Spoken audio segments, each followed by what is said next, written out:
A tutti, buon pomeriggio dall'Ippodromo Marcoveggio, convegno di domenica 27 marzo, si apre con i puledri di 3 anni, 6 al via dopo il ritiro di Jacobin Normand.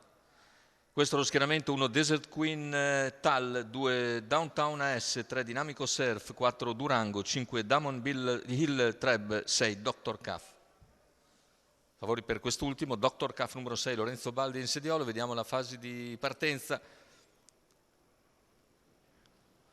con Damon Hill e Dr. Cuff alle prese, più all'interno invece Desert Queen parte bene e rimonta i due avversari, insiste all'esterno però Damon Hill che va a chiedere strada, mentre si accoda per il momento Dr. Cuff, insiste all'esterno e passa con gradualità dopo 200 metri abbondanti, 15 per Damon Hill Treb, che ha così conquistato la testa nei confronti di Desert Queen Tal. Terza posizione per Dr. Cuff, 400 che se ne vanno in 29,7 una volta al comando.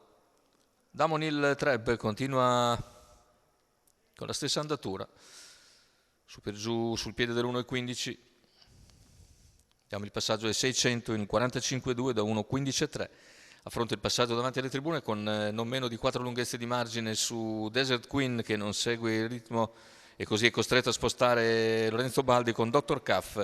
In breve aggira Desert Queen, più indietro seguono Downtown AS, Dinamico Ser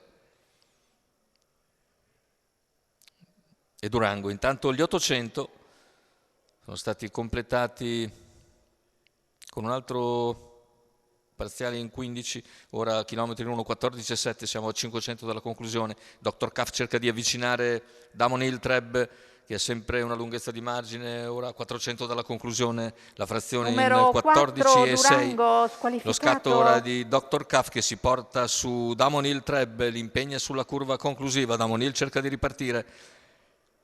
Dr. Cuff insiste però al suo esterno con coraggio, i due entrano vicini addirittura d'arrivo con ancora una lunghezza di margine per l'allievo di Gocciadoro che la mantiene ai 100 conclusivi. Nel finale allunga ancora in scioltezza Damon Hill Treb che conquista la vittoria, secondo posto per Dr. Cuff, mentre per il terzo all'interno è Downtown AS, debuttante, che conquista la terza piazza a 1,14.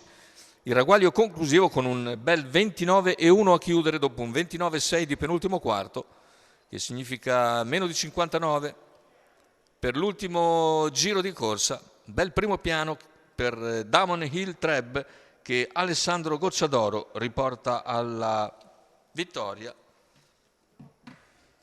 Secondo posto per un valido comunque Dr. Cuff che lascia al terzo Downtown AS. Vince Damon Hill Treb, Alessandro Gocciadoro, il training dello stesso Alessandro Gocciadoro per la scuderia FB di Fabio Bruno.